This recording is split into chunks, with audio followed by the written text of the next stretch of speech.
আমার হাতকে আপনি শক্তিশালী করুন, আমাকে সহযোগিতা করুন, যাতে আমি আপনার ভোটের অধিকার প্রতিষ্ঠা করতে পারি।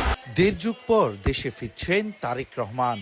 বাবা বাংলাদেশের সাবেক সফল রাষ্ট্রপতি এবং মা প্রধানমন্ত্রী। তারপরেও সন্তান হিসেবে আয়েশি জীবনকে পাশ কাটিয়ে তিনি বেছে নিয়েছিলেন রাজনৈতিক সংগ্রামী জীবনকে। একের পর এক মামলা, দেশি বিদেশি ষড়যন্ত্র, ভাইয়ের মৃত্যু কিংবা মায়ের অসুস্থতায় পাশে না থাকার বুক ভরা কষ্টকে সঙ্গী করেই দীর্ঘ প্রায় 12টি বছর ভার্চুয়ালি নেতৃত্ব দিয়ে যাচ্ছেন বিএনপিকে। হাজারো মাইল দূরে থেকেও বেগবান করেছিলেন জুলাই আন্দোলনকে। বারবার দেশে ফেরার প্রয়াস করেও নানা জটিলতায় আসতে পারেননি তিনি। তবে দীর্ঘ বছরের অপেক্ষার অবসান ঘটতে যাচ্ছে আগামী 25শে ডিসেম্বর। শুক্রবার বিএনপির মহাসচিব তারেক রহমানের দেশে ফেরার ঘোষণা দেওয়ার পর থেকেই উচ্ছ্বাস ছড়িয়ে পড়েছে সারা দেশে। তবে এই আনন্দ কিছুটা বেশি বগুড়াবাসীর কাছে। ঘরের ছেলে ঘরে ফিরবে, এর চেয়ে আনন্দের আর কি বা হতে পারে। এই জেলার অধিকাংশ জায়গায় তারেক রহমান তার ছাপ রেখে গেছেন। তার সম্পর্ক বগুড়ার মাটি ও মানুষের সাথে। বাংলাদেশে আসুক, বাংলাদেশের সাধারণ মানুষের জন্য কিছু কিছু করুক। তারেক রহমান আসতেছে, এতে আমরা খুশি। আমাদের রক্ত মিশে আছে তার সাথে।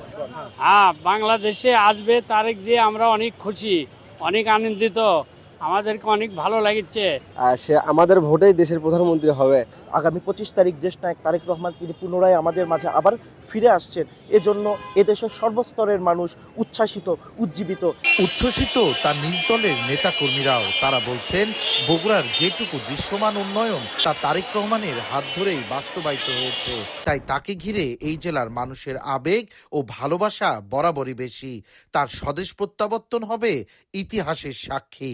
সকল অপপ্রচার, সকল ষড়যন্ত্র মোকাবেলা করেই তারেক রহমান, বিএনপি ভারপ্রাপ্ত চেয়ারম্যান, আমাদের বগুড়ার সন্তান, বীরের বেশে আগামী 25শে ডিসেম্বর ইনশাল্লাহ বাংলাদেশে আসছেন। এদেশের তরুণ ছাত্র যুব সমাজ অধীর আগ্রহে অপেক্ষা রয়েছে।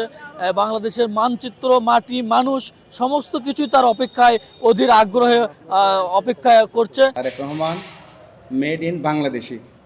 তার কিন্তু সবসময় তিনি বক্তব্যে বলেছেন যে আমার দেহ এখানে, কিন্তু আমার মন, অন্তর সব কিছু কিন্তু আমার বাংলাদেশে পড়ে রয়েছে।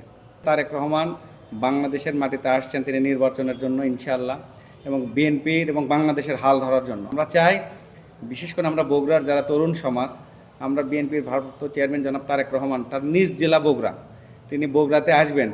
আমরা ব্যাপকভাবে আমরা সাধারণ জনগণে তাকে স্বাগত জানাবো, এবং আমরা আশা রাখি আগামী যে নির্বাচন হবে সেই নির্বাচনে বাংলাদেশের মতো বগুড়াতেও তারেক রহমান যে নির্বাচন করবেন ব্যাপকভাবে ভোটে নির্বাচিত হবেন। ত্রয়োদশ জাতীয় সংসদ নির্বাচনে বগুড়া ৬ সদর আসন থেকে ধানের শীষ প্রতীকে প্রথমবারের মতো প্রতিদ্বন্দ্বিতা করতে যাচ্ছেন তারেক রহমান। ঘরের সন্তানকে বরণ করে নিতে এই জেলার হাজারো মানুষ এখন প্রস্তুতি নিচ্ছেন ঢাকা যাওয়ার। বগুড়ার সোলেবার প্রধানমন্ত্রী হবি, এমনই স্বপ্নে বুক বেঁধেছে সাধারণ মানুষ। সঞ্জু রায়, দেশ টিভি, বগুড়া।